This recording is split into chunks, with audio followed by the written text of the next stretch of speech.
Morning లేచిన తర్వాత ఒక కప్పు టీ తాగితే కానీ బ్రెయిన్ పనిచేయదు కదా. అలాంటి వాళ్ళు చాలామంది ఉండే ఉంటారు, నేను కూడా అంతేనండి. కానీ రీసెంట్గా నేను టీ హ్యాబిట్ అయితే మానుకున్నాను. దానికి రీప్లేస్మెంట్గా ఈ టీ అయితే ప్రిపేర్ చేసుకున్నాను. ఇది ఏంటి అంటే లెమన్ టీ.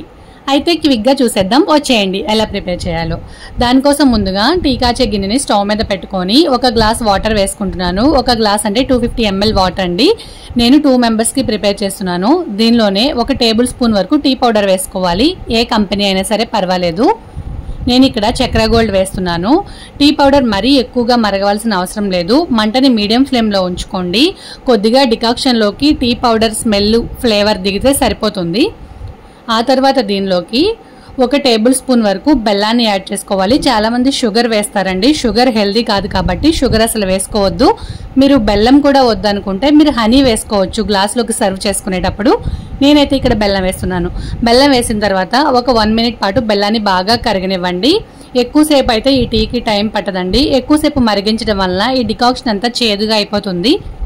అప్పుడు టీ చాలా స్ట్రాంగ్గా ఉంటుందన్నమాట.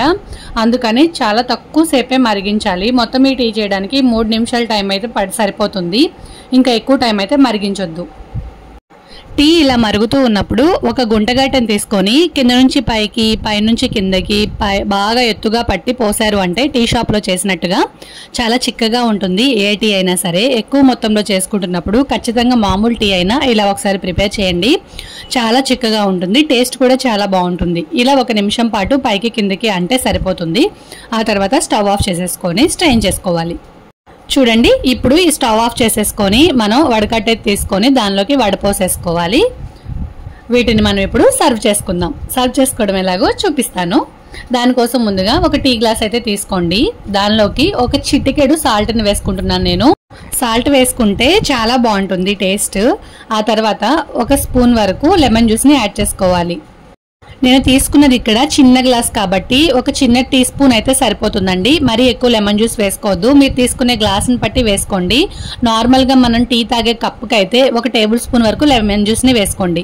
ఆ తర్వాత మనం కాచుకొని స్టెయిన్ చేసుకున్న డికాక్షన్ని పైనుంచి కిందకి పోయాలి. ఇలా నురగ రావాలన్నమాట పోసినప్పుడు. అలా పోస్తేనే టీ బాగుంటుంది, చిక్కగా కూడా ఉంటుంది. ఇప్పుడు దీనిపైన ఒక పుదీనా ఆకు వేసుకోండి. పుదీనా ఫ్లేవర్ దిగి టీ అయితే చాలా టేస్టీగా ఉంటుందండి. పుదీనా ఇష్టం లేని వాళ్ళు తులసి కూడా వేసుకోవచ్చు. తులసి వేసినా సరే అదొక ఫ్లేవర్లో ఉంటుంది, చాలా టేస్టీగా ఉంటుంది. లెమన్ టీ తాగడం వల్ల మనం పరగడుపున చాలా బాగుంటుందండి. మన రోజంతా చాలా హుషారుగా ఉంటాము. లెమన్ టీ బెనిఫిట్స్ నేను పక్కన ఇమేజ్ వేస్తాను, ఒకసారి చూసుకోండి. టీ అయితే రెడీ అయిపోయింది. ఈ టీ తాగడం వల్ల నాకైతే టీ క్రేవింగ్ తగ్గిపోయింది. టీ చాలా టేస్టీగా ఉంది. ఇంకా డైలీ ఒకసారి చేశారంటే మీరు కూడా ఈ టీనే ప్రిఫర్ చేస్తారు. ఒకసారి తప్పకుండా ట్రై చేసి టేస్ట్ చేయండి. మరి ఈ వీడియో కనుక మీకు నచ్చినట్లయితే లైక్ చేయండి, మీ ఫ్రెండ్స్ అండ్ ఫ్యామిలీస్కి షేర్ చేయండి. మరిన్ని ఇంట్రెస్టింగ్ వీడియోస్ కోసం మన ఛానల్ సబ్స్క్రైబ్ చేయండి. Thank you.